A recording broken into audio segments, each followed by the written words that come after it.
Grant, I know that we've discussed your love of fine scotches. I'm known to have a cider or two every now and then.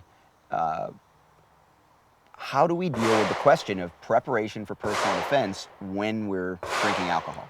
Oh, that's a good one. Historically, in the training world, we've always taken the idea that, of course, we would never touch alcohol and handle a gun at any time. In fact, in most training venues, we say when the alcohol comes out, the gun comes out.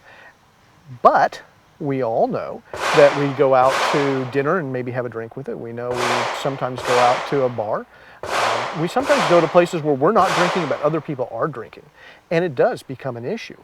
I think it's incumbent upon the person who's carrying the gun to, first of all, know his or her own limitations. Mm-hmm. That is incredibly important. And when it comes to alcohol, unfortunately, too many of us really don't. And so it's incumbent upon the person with the gun to, first of all, know their limitations and stay within them.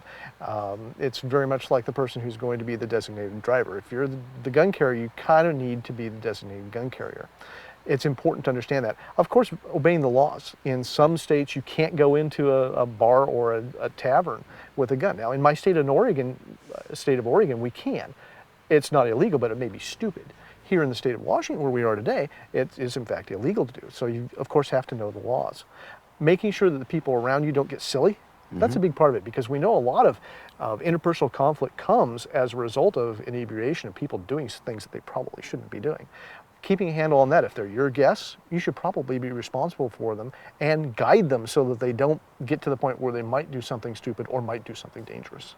Yeah, I agree. It's definitely a thing that has to be considered. I don't think we can just throw a label on it. If we were going to throw a label on it, the label has to be if there's alcohol around, the guns get put away, as you said, and if you're going out to drink, don't carry a gun. And that is 99% of the time my policy and has been for a long time.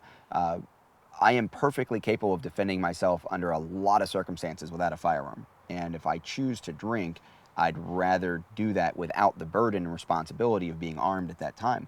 But as you said, there are some places, usually it's illegal. And there are some places where it's completely legal. And in fact, I was shocked this year to find out that in Indiana, you can legally open carry in a bar while drinking.